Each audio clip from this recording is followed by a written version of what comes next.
वालेकुम, welcome back to medical कॉफ। So general OPD topics में आज हमारा the most important topic the hypertension, how to manage hypertension in OPD. आपको पता ही है hypertension is the leading disease in Pakistan and in most countries. So what is hypertension? Hypertension को हम define करते हैं it is the level of BP at which the risk of ischemic heart disease or CVA, which is cerebrovascular accident, increases. जैसा कि आपको पता है और normal BP is 120/80 is the normal blood pressure. तो हाइपरटेंशन क्या है? The level of BP at which the risk of ischaemic heart disease और CVA में इंक्रीज। ठीक है ना, वो बीपी का लेवल जिससे हमारी ischaemic heart disease related to cardiac और सेरिब्रोवास्कुलर एक्सीडेंट जैसा कि CVA है, स्ट्रोक है, दिस में B increase, that is hypertension. अब what are the symptoms of hypertension? Mostly the patients of hypertension are asymptomatic. Patients आपके पास आएंगे, बीपी चेक नॉर्मली आएंगे आपके पास, उनका बीपी चेक करेंगे तो इट विल बी इंक्रीज, लेकिन पेशेंट क्या होगा? एसिम्प्टोमेटिक। अगर पेशेंट को सिम्टम हो, if the patient is symptomatic, तो क्या सिम्टम होंगे? हेडेक, पेशेंट को हेडेक होगा। द ब्लड विजन, पेशेंट की विजन ब्लड होगी and there will be neck muscle strain. ठीक है ना, नेक के मसल स्ट्रेन हो रहे होंगे, पुल हो रहे होंगे। इस तरीके से जो हाइपरटेंशन वाला पेशेंट होता है उसमें ये सिम्टम मोस्ट कॉमन होते हैं। अब हम हाइपरटेंशन को क्लासिफाई करते हैं अकॉर्डिंग टू देयर लेवल्स। अब हमारे पास एक क्लासिफिकेशन है, the BHS classification which is British hypertensive society classification. ठीक है ना, ये 2004 में क्लासिफिकेशन बनी थी, ब्रिटिश हाइपरटेंसिव सोसाइटी क्लासिफिकेशन। इसके मुताबिक हम लेवल बीपी के लेवल को करते हैं डिवाइड। अब फर्स्ट है हमारे पास the optimal blood pressure. Optimal blood pressure वो होता है जो systolic blood pressure is less than 120 and the diastolic is less than 80, less than 180 by less than 80, 120/80। What is the normal? According to BHS, the normal blood pressure is 120, systolic 120 to 129 and the diastolic 80 to 84 and 120 to 129 is the normal. High normal, when the systolic is 130 to 139 and diastolic 85 to 89, this is the high normal. Now we divide the hypertension into some grade 1, 2, 3. What is the grade 1? In which systolic is 140 to 159 and diastolic 90 to 99. Grade 2, 160 to 179 systolic and 100 to 109 diastolic. Grade 3, systolic more than 180 and the diastolic more than 110. And the lastly is which is deadly malignant hypertension, in which the systolic is more than 200 and the diastolic is the more than 120. So this is how we classify hypertension according to BHS, British Hypertensive Society classification. Now BHS gives some guidelines according to these levels of classified. If the patient comes to you with blood pressure of optimal, BHS have some guidelines which they updated in 2006. What they say? They say if the patient comes with optimal hypertension, reassure him, reassure her and reassess after 5 years. If the patient BP is less than 120 or less than 80, so reassure him and reassess him after 5 years. If the BP is normal, reassess after 1 year. ठीक है, लेकिन हमारे पाकिस्तान में जो patient होते हैं वो according to his अपना लाइफस्टाइल खराब करने की वजह से 1 year क्या हमारे पास after 1 month they present and they complain of hypertension.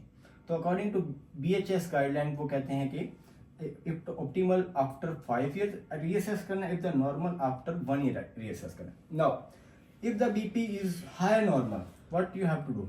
You have to do lifestyle modification. LSM stand for lifestyle modification plus reassess after 1 year. What are the lifestyle modification? हम आगे जाके पढ़ते हैं। If the BP is the grade 1, 140 to 159, 90 to 99, we treat that drug treatment with lifestyle modification. हम drug treatment add कर देंगे। If grade 2, drug treatment with lifestyle modification. If grade 3, we will treat immediately. If malignant hypertension, we will treat immediately because these both are emergency condition, grade 3 hypertension and the malignant hypertension. So that's all about the British Hypertensive Society guidelines according to hypertension levels. Now अब हम देखते हैं what are the lifestyle modification जो hypertension patient है या normal patient है, normal age इंसान है, उनको लाइफस्टाइल अपनी मॉडिफाई कैसे करनी चाहिए. First of all will talk about the diet. Patient और person should decrease salt intake. Salt intake should be decrease. Salt intake कितना होना चाहिए? लेस देन 5 ग्राम पर डे. लेस देन 5 ग्राम पर डे उसका salt intake होना चाहिए. And he और she should avoid salty food because इनसे salty से क्या होगा? बीपी इंक्रीज होगा. एंड अवॉइड द सैचुरेटेड और ट्रांस फैट्स. सैचुरेटेड फैट्स वो होते हैं जो रूम टेम्परेचर पे जम जाए, saturated fat. And the trans fats like वो फैट या वो चीज़ें जो बार बार ऑयल में फ्राई हो रही होती हैं, लाइक हमारे फास्ट फूड्स हैं, समोसे, पकोड़े, जो भी हैं फास्ट फूड आइटम्स हैं, ऑयली चीज़ें हैं, that belong to trans fat. And the saturated fat that become जो रूम टेम्परेचर पे आप जम जाए. नाउ ये थे जो हमें अवॉइड करनी है चीज़ें. And what the patient have to take the nitrates rich diet because nitrate dilate our blood vessel जिससे क्या होगा? बीपी हमारा डाउन हो जाएगा. अब नाइट्रेट रिच डाइट कौन सी हमारे पास? First of all beetroot and the green leafy vegetable. जो भी सब्ज पत्ते वाली सब्जियां हैं, फ्रूट्स हैं, बीट रूट है, दे हैव रिच नाइट्रेट्स. तो patient should take this diet. And what have अक्सर पेशेंट जो है आपके कॉफ़ी या टी के आदि होते हैं, तो ही और she should take 1 to 3 cup of coffee और tea is beneficial. 1 or 3 to cup of coffee. Now ये था डाइट के बारे में. Then patient have to exercise करना है. एक्सरसाइज क्या करना है? टू लूज वेट करना है पेशेंट का, और उसका BMI होना चाहिए less than 25 kg per meter square. Now if he और शी इनटेक्स अल्कोहल. अगर पेशेंट अल्कोहल है तो वैसे तो अल्कोहल नहीं पीनी चाहिए, लेकिन अल्कोहल इज अ कार्डियोप्रोटेक्टिव. सो कहते हैं कि mail can intake less than 21 units per week and the female can intake less than 14 units per week according to the guideline. If he is smoker, he should quit smoke. So these are the lifestyle modification. तो हमने BP के बारे में पढ़ा, symptom पढ़े, BHS classification पढ़ी, BHS guideline पढ़ी, ठीक है ना. अगर पेशेंट आपके पास इन किसी भी लेवल के साथ आ रहा है तो इसके मुताबिक आपने ट्रीट करना है. लाइफस्टाइल मॉडिफिकेशन ऐड करनी है तो ये लाइफस्टाइल मॉडिफिकेशन इस तरीके से आपने ऐड करनी है. And now we will go to the drug treatment of hypertension. For the drug treatment BHS gives us some steps. What are these steps? These are 3 steps. अब 3 स्टेप्स हैं क्या? अगर पेशेंट की, अब 2 चीज़ें, अगर पेशेंट की एज है लेस देन 55 ईयर या पेशेंट की एज है मोर देन 55 ईयर, तो आपने क्या करना? If the patient come to you with age less than 55 year, what is the step 1? You can add A और B. Now what is A और B? A stand for ACE inhibitor और angiotensin receptor blocker and the B stand for beta blocker. अगर patient आपके पास आया, इसको अगर आप उसको ड्रग ट्रीटमेंट ऐड करना चाह रही हैं और उसकी एज है लेस देन 55 ईयर, तो क्या करना है? आप या तो ऐड कर सकते हैं ACE इनहिबिटर और एंजियोटेंसिन ARB, या तो ऐड कर सकते हैं beta blocker. If patient come to you with the age of more than 55 years, you can add C or D. C stand for calcium channel blocker and D stand for diuretic. So करना क्या? What is the principle of treatment? If you are starting the treatment for the blood pressure, you will start with minimum dose. अगर फर्ज कर लें, अगर आप ACE inhibitor start करें और उसकी मिनिमम डोज है 5 mg, always start from minimum dose. Minimum dose के साथ आपने उसको स्टार्ट करना एंड देन आपने उसको टेपर करता रहना, ठीक है. अगर पेशेंट उसका बीपी ठीक नहीं हो रहा 5 mg से, इंक्रीज टू 10 mg पे अगर फिर भी ठीक नहीं हो रहा, you will shift to step 2। Step 2 पे आपने तब शिफ्ट होना है when the maximum dose of step 1 is not effective. ठीक है, अब स्टेप 2 क्या कहता है? स्टेप 2 कहता है अगर पेशेंट की एज लेस देन 55 ईयर दो, यू कैन ऐड A+B और A+C, मतलब एंजियोटेंसिन एस इनहिबिटर या ARB प्लस उसके साथ आपने बीटा ब्लॉकर ऐड कर देना, या एस इनहिबिटर या ARB उसके साथ आपने कैल्शियम चैनल ब्लॉकर ऐड कर देना। So this is about the related to age who have less than 55 year. अगर पेशेंट की एज मोर देन 55 ईयर तो उसका आप स्टेप 2 स्टार्ट करना चाह रहे हैं तो you will add C+D, calcium channel blocker plus diuretics. Now इसका भी वही सेम प्रिंसिपल है, आपने A+B स्टार्ट करनी है फ्रॉम द मिनिमम डोज। फर्क कर लें, अगर मिनिमम डोज उसकी 50 mg है, आपने उससे स्टार्ट करना है। अगर वो मेंटेन कर रहा है तो यही मेंटेनिंग करनी है। अगर वो उसकी बीपी फिर भी राइज कर रहा है, अगर फिर भी कंट्रोल नहीं हो रहा, तो आप उसकी मैक्सिमम डोज तक जाएंगे, A+B या A+C या C+D की। अगर वहां पे भी मैक्सिमम स्टेप 2 के भी मैक्सिमम डोज पे वो patient is not maintaining the BP, normal BP, you will shift to step 3. Now, what is step 3? Step 3 says, if patient has age less than 55 year, give A+B+C or D. या A+B+C, ACE inhibitor, beta blocker, calcium channel blocker, ARB beta blocker या calcium channel blocker, या ये देना है या आपने सीधा या diuretics दे देने हैं। Okay, this is about related to who have 55 less than 50. अगर आप स्टेप 3 स्टार्ट करना चाह रहे हैं, who have age more than 55 year, you will add A+C+D। तो इसका भी वही सेम प्रिंसिपल है, मिनिमम डोज से स्टार्ट करेंगे, अगर वो मेंटेन कर रहा है तो ठीक, नहीं तो आप मैक्सिमम डोज पे मैक्सिमम डोज तक चले जाएंगे। अगर उस पर भी मेंटेन नहीं कर रहा तो आप किसी नेक्स्ट रिजीम पे स्टार्ट हो जाएंगे। तो यहीं तक होता है ज़्यादा, A+C+D यहीं तक हम जाते हैं। अब हम पढ़ते हैं, हमने जितने भी पढ़े ACE inhibitor, ARB, beta blocker, calcium channel blocker, diuretics, अब उनके जो पाकिस्तान में आपके पास जो ब्रांड्स आते हैं, द मोस्ट कॉमन ब्रांड्स आते हैं, उनके बारे में पढ़ते हैं।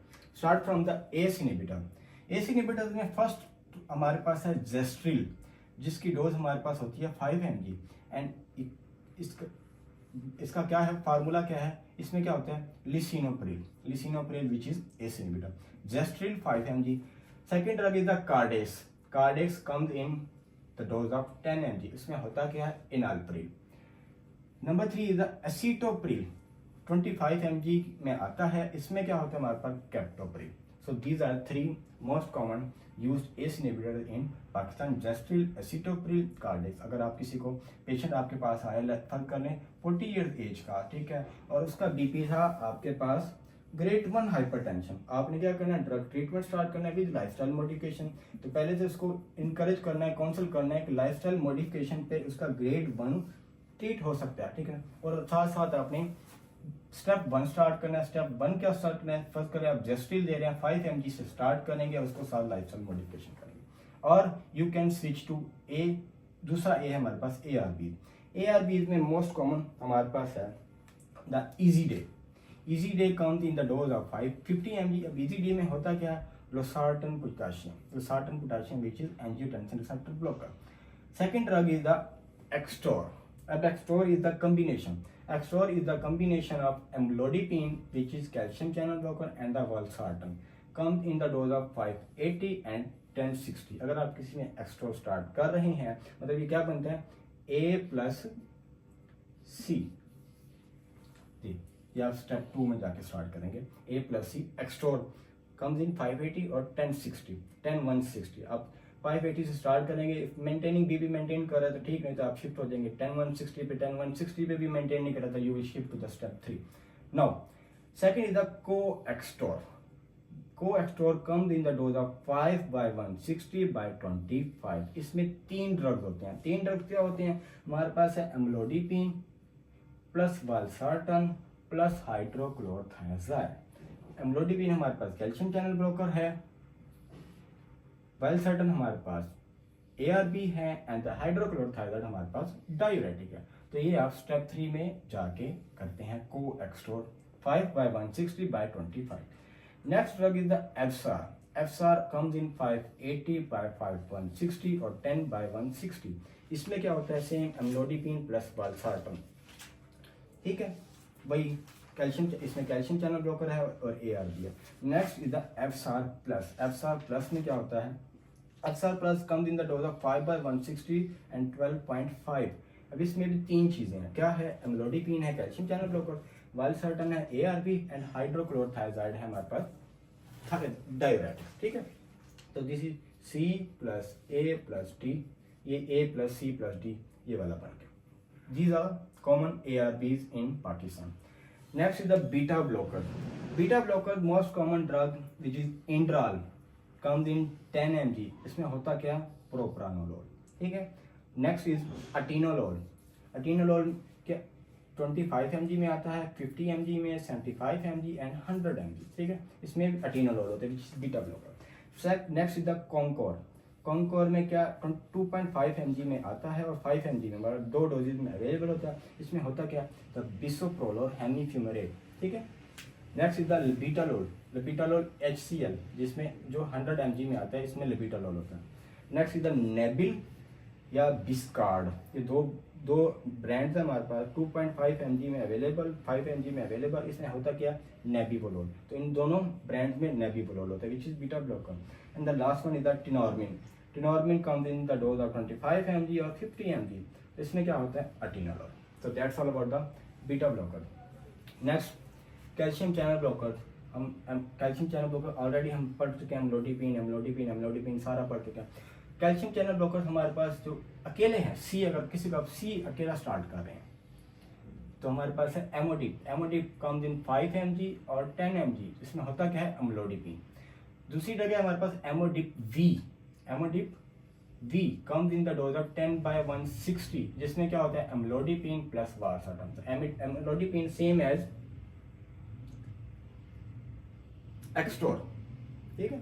तो एक्सटोर में क्या होता है, एम्लोडिपिन प्लस वालसार्टन, और एमोडिप में V में भी वही होता है। नेक्स्ट एमोडिप प्लस, उसमें क्या होता है, इसकी डोज होती है 5/12.5। एम्लोडिपिन होता है और साथ हाइड्रोक्लोरोथायजाइड होता है, A प्लस